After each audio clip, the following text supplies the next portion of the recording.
car, the phone was in the car, and you were out the car and missing calls, you weren't in your car. That's but right. It was a brother that came up with the technology to get the phone out of the car to put it in your purse, briefcase, or pocket. What is this? His name is Jesse Russell. His name is Jesse Russell.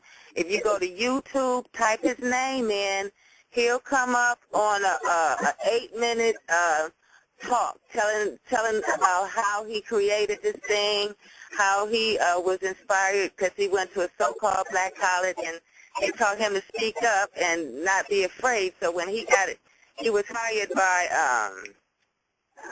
I ain't going to say no name because I can't remember. He was hired by a prominent phone company, and he was just in there brainstorming,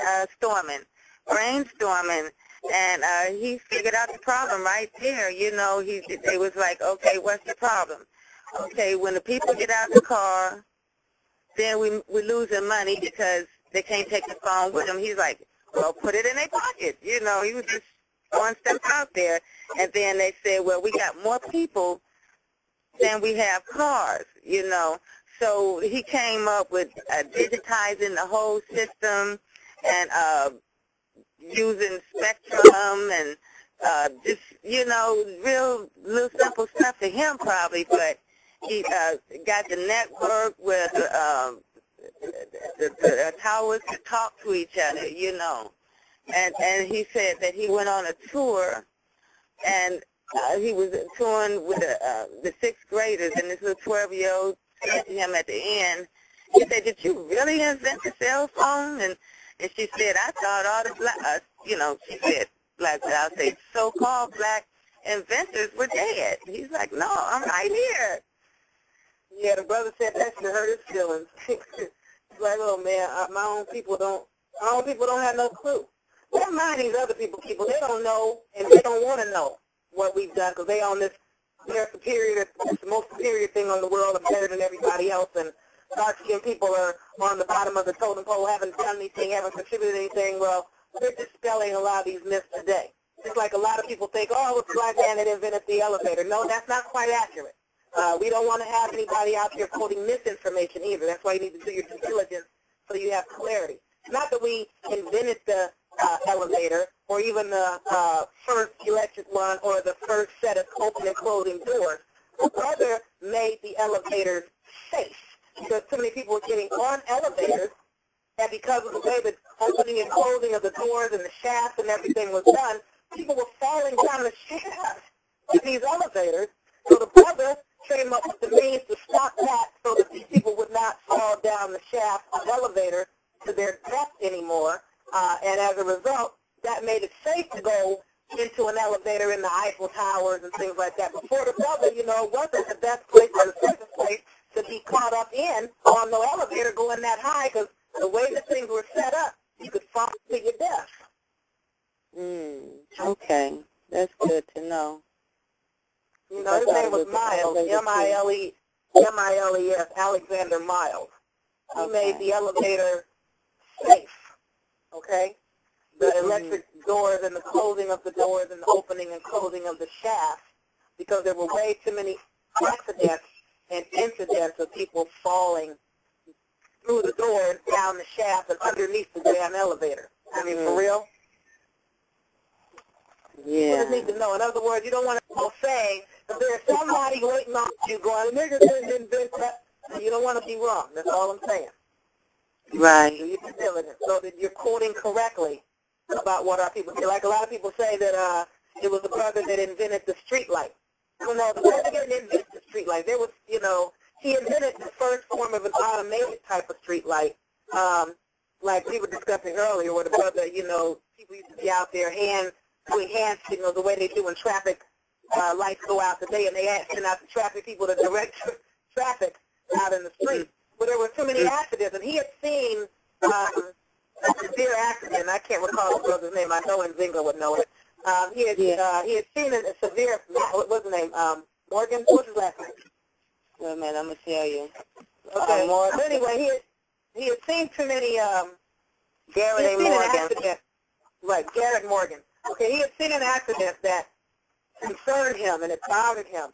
So he came up with a three-way stop sign where somebody could use a hand mechanism to make the light, make a sign go up that said go, and another one go up that said stop, and make the street light or the street corner so all corners would get a stop so that pedestrians could get across safely. And that was followed by what we're utilizing as the street lights today. But you can thank Garrett Morgan for making the whole intersection and street crossing processes of go and stop and don't go and don't stop safe for everybody to do so.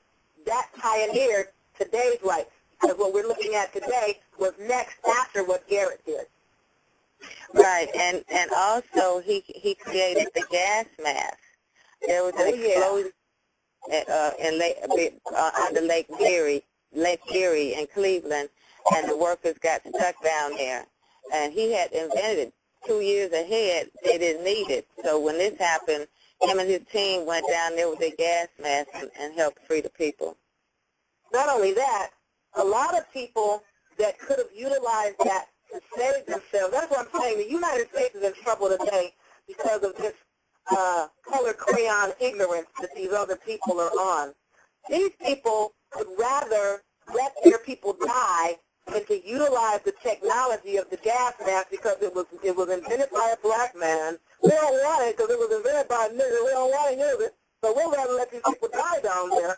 And these people were serious. They let a lot of people die because they didn't want to use the mask. And the gas mask that he created, the forerunner of what is being used today as far as gas masks and safety masks and things of that effect. But people need to be aware of that because a lot of people don't know that, brother came up with that whole concept. You know what I'm saying? People need to get a clue. I'm kind of sick of this shit. It's like I can't think of what's his name? I think his name was Elijah McCoy.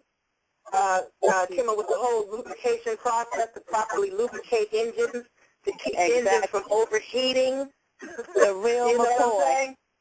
Right. The real McCoy. Back in the day, a lot of people had this type of technology, but no one's technology worked the way Elijah McCoy's technology worked as far as keeping the engines on trains from overheating, which they utilize the same technology for the engines on cars. And it got to the point where people, even though they were trying to be so-called white, it got to the point like, yeah, we want the real McCoy. We don't want anybody else's but the real McCoy. That's where the phrase, the real McCoy, came from.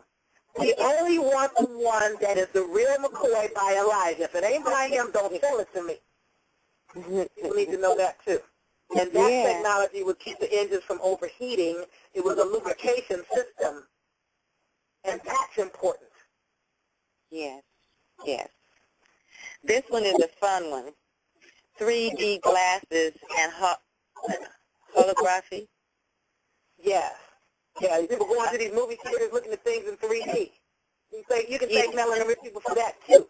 Well, go ahead, Kenneth J. Dunkley. And when you hold your driver's license up and your credit cards and you move them backwards and forth, and it has a different colors, that's a hologram. The holograph imagery. Mm-hmm. Yeah, and the 3D glasses. And that's important because, they even have that type of technology on the new $100 bill. When you visit, you can see that holographic technology on it, And that's important when it comes to when they use fraudulent counterfeiting and things like that. But let everybody tell it we've done nothing. So the most important things our people contributed to. Keep going. Okay, now we have Frederick McKinley Jones, refrigerator invention. He had massively important. 60 patents, and 40 of his patents was in refrigeration. Okay, he was most famous for the automatic refrigerator system for long-haul trucks and railroad cars. Now, let me clarify that. Hold that thought. Let me clarify that because you're saying it fast and it'll get past some people.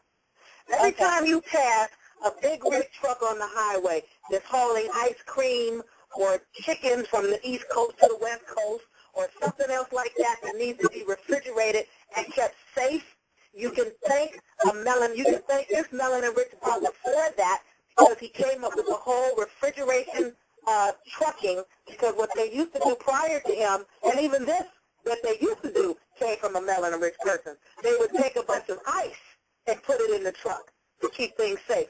Same thing they did with the refrigerators in the house. Never came up with that concept. Putting everything, carrying ice and putting ice into something manually, that was us too. But this brother improved on that because I guess, what was the story says he encountered some so-called trucker, probably European, that had lost because he didn't make the trucking deadline. He had a truck packed with chickens on ice that went bad because the ice melted. He didn't get the delivery where it was supposed to go, and he lost an entire truck of stuff. And he had to say something to us about it to this brother, and the brother just relatively quickly came up with the overhead refrigeration system so that you can keep everything inside of these big rig trucks cold for indefinite periods of time. You can thank my niggas for that. It's called Thermo King. So every time you see Thermo King, you can thank Mr. McKinley. And he also created and trains. Go ahead. He also created an air conditioning unit for the military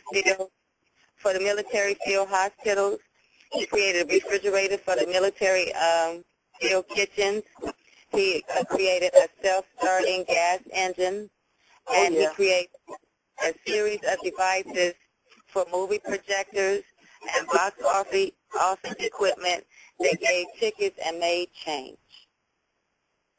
Speaking of the movie projectors, don't forget the sister that invented the whole 3D technology that they're utilizing now. She came up with the method of creating 3D imagery such that the stuff looks real. And because of her technology in the near future, they expect that people will be able to watch football games, for example, in 3D imagery in your living room as if you're there, where the people are running around your damn house. Yeah, yeah. That's Valerie Thomas. Thank you. Yeah. I got the clarity. Huh? Okay. She is a NASA scientist, and she put two concave... NASA? Okay, no, I'm just she's saying, a NASA. Because people didn't hear you say it, I'm repeating it in case they missed it. Go ahead. Okay. And she put two concave mirrors on both ends of the transmission, and this gives the optical illusion of a three-dimensional image. So you can be in your living room looking at your TV, and it'll feel like you in the middle of whatever's happening. And so she led the team that developed Landsat, and that's the first satellite to send images from space. Now that's important. Okay? This is important stuff. But we're nothing and nobody, and the United States is suffering because everybody keeps their foot on the neck of some of the greatest inventors or potential inventors, and they're shooting them down, and dragging them behind trucks and getting away with it because, they're nothing. They don't do anything but weigh down society. Hold up, homie. My people are holding up society. Last time I checked, if you get into House Resolution 331 from 1988, it will show in no uncertain terms that my people are vastly responsible for the existence of the United States of America. But we didn't do that. We haven't. That's now again. You have to know that the people that they found here that they're calling Indians, what's left of them are now today called African American, Negro, Black, and Colored. If you don't know that, you're going to think of these people on the reservations, which is some whole other stuff, and they are not the people that the Europeans found here. So go ahead. I'm on some other stuff. I need to go in there. Don't forget about the microphones, too. The microphones that people are using, how important is that, including the technology and the microphones in your house phone, the microphones on your cell phone, and the microphones that you use when you're playing video games or you're talking to somebody or you're even on a stage singing or addressing an audience. The microphone technology, you can thank a nigga for that, too. Okay? His name is James West. James West invented the electric microphone. George Crumb invented the potato chip. Oh, girl, tell him the story about the brother and the potato chip. This is funny because he was